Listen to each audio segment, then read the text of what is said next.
Before and after the presidency of Donald Trump, the United States was, and now it is again, on what I would call an intentional trajectory to fulfill what famous Freemason Manly P. Hall described as the secret destiny of America, which includes a future national and global subservience to the God of Freemasonry, a deity that most Americans would not imagine when reciting the Pledge of Allegiance to one nation under God. In fact, the idea by some that the United States was established as a monotheistic Christian nation by those who designed Washington, D.C., and that the God referred to on American currency as a Judeo-Christian one, it's really a puzzling conclusion when reflected against the deistic beliefs of so many of the founding fathers, as you can see perpetually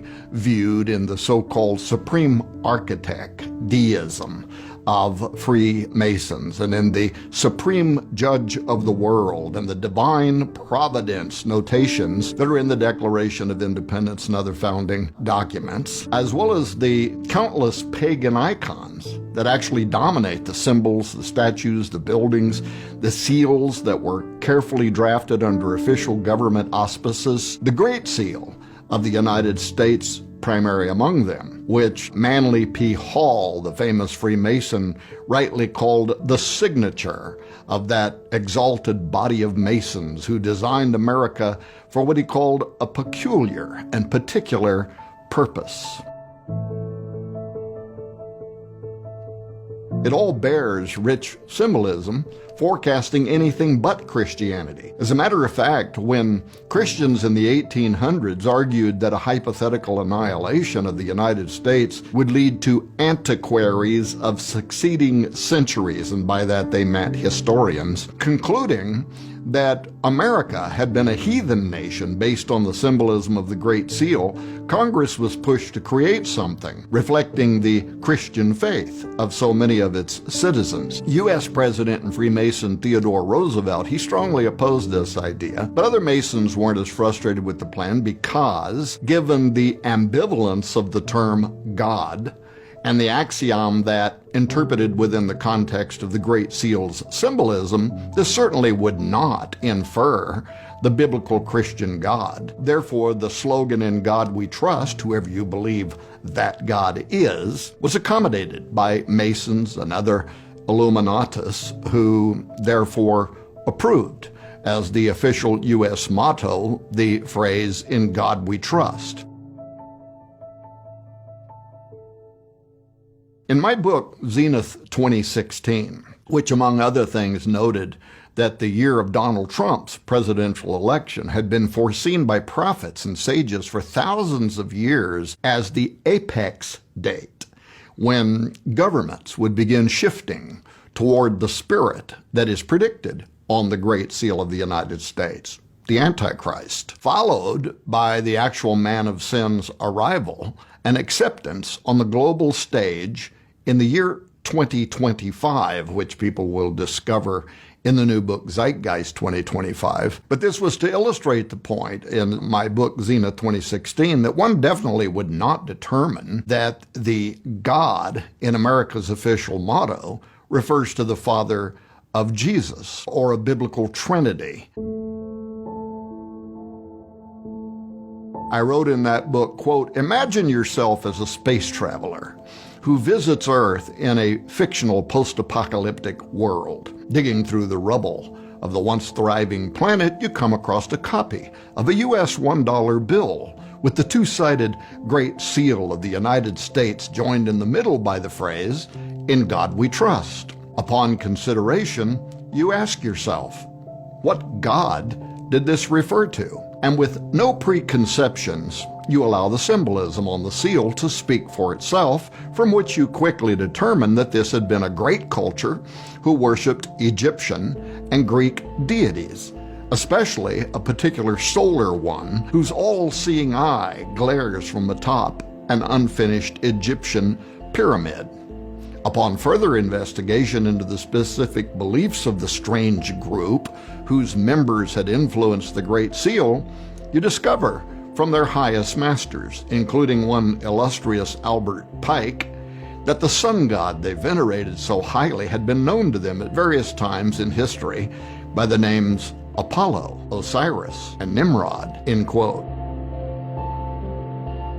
Now, I made that argument in Zenith 2016 because, unknown to most Americans, and certainly to the average Christian, the Great Seal's mottos and symbolism relate to both Osiris and Apollo specifically, and yet as one. Osiris is the dominant theme of the Egyptian symbols, his resurrection and return, while the mottos of the seal point directly to Apollo, and the eagle, a pagan emblem of Jupiter, to Apollo's father. For instance, the motto Annuet Coeptus, this is from Virgil's Aeneid, in which Ascanius, the son of Annius from conquered Troy, prays to Apollo's father, Jupiter, or Zeus. Charles Thompson, the designer of the Great Seal's final version, condensed line 625 of Book 9 of Virgil's Aeneid, which reads, Jupiter omnipotus, audacibus annuet coeptus, which means all-powerful Jupiter favors the daring undertaking. He condensed that down to annuet coeptus. He approves our undertaking. While the phrase Novus Ordo Seclorum, a new order of the ages, was adapted in 1782 from inspiration that Thompson found in a prophetic line in Virgil's Eclogue 4, which reads Magnus ab integro seclorum nascitur ordo, from Virgil's Eclogue 4, line 5, the interpretation of the original Latin being, and the majestic roll of circling centuries begins anew. Now that phrase is from the Cumae Sibyl, a pagan prophetess of Apollo, identified in the Bible as a demonic deceiver, and it involves the future birth of a divine son spawned from a new breed of men sent down from heaven when he receives the life of gods and sees heroes with gods commingling.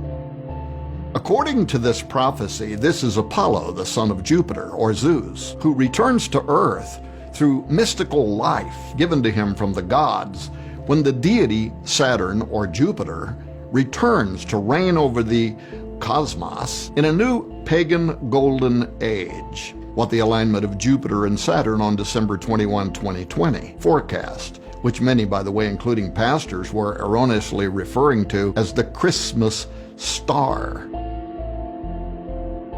According to the Greek texts, the Magi followed an asteroid, not a stationary star alignment, whose trajectory led them to Bethlehem. But it was the closest that these two planets have appeared together in approximately 800 years not long ago, and it did indeed forecast the arrival of a messianic son, the false one, whose spirit will reside in the beast of Revelation 17:8. From the beginning of the prophecy, referenced on the Great Seal of the United States, here's what we read. Now the last age, by Cumae Sibyl sung, has come and gone, and the majestic roll of circling centuries begins anew.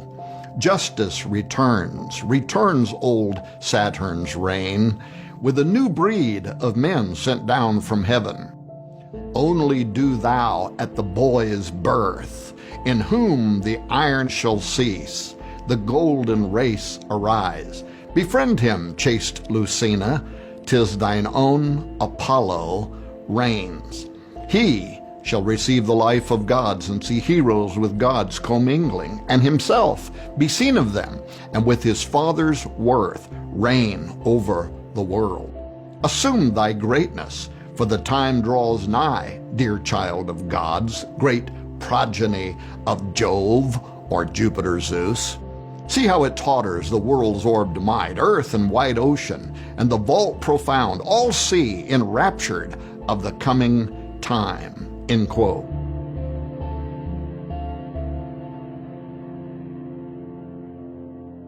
According to Virgil and the Cumae Sibyl, whose prophecy formed the Novus Ordo Seclorum on the Great Seal of the United States, the New World Order begins during a time of chaos, when the earth and the oceans are tottering, a time like today.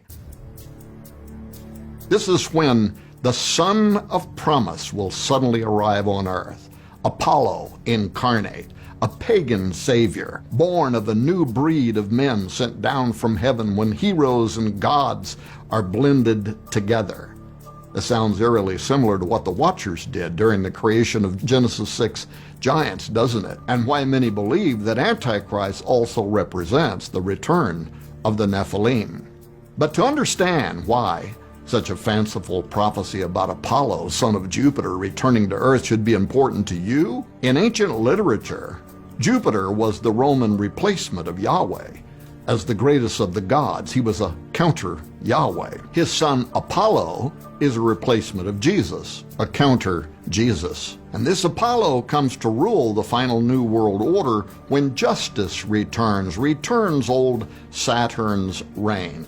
Now this ancient goddess Justice, who returns Saturn's reign, Saturnia Regna, the pagan golden age, was known to the Egyptians as Mat and to the Greeks as Demas, while to the Romans she was Lustitia. Now statues and reliefs of her adorn thousands of government buildings and courts around the world, but especially in Washington, D.C., where she stands as familiar Lady Justice, blindfolded and holding scales and a sword. She represents, according to the prophecy, the enforcement of secular law, and is, according to this Sibyl's conjure, the authority that's going to require global compliance to the zenith of Satan's dominion, concurrent with the coming of Apollo. What's more, the Bible's accuracy concerning this subject is alarming, including the idea that pagan justice will require surrender to a satanic system in a final world order under the rule of Jupiter's son.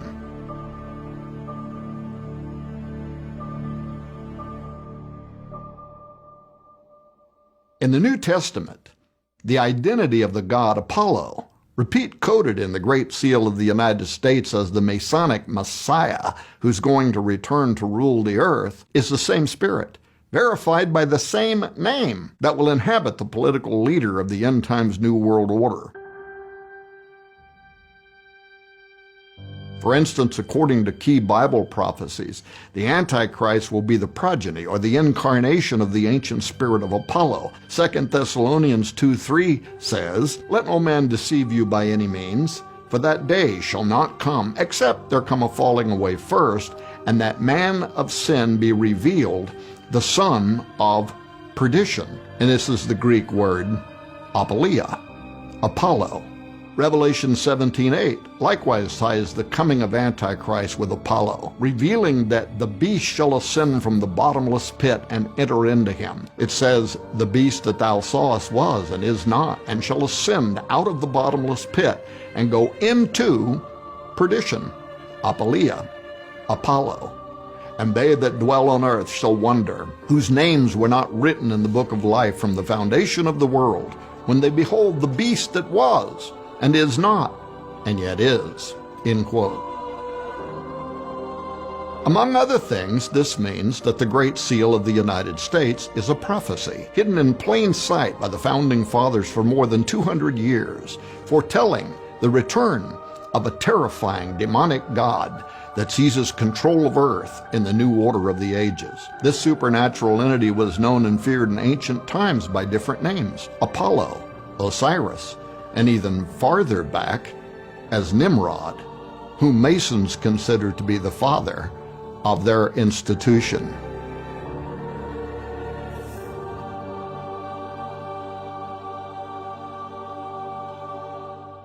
In the last chapter of the book Zeitgeist 2025, we circle back to that prophecy to expose the most insidious aspect of the scheme that is now counting down to the year 2025.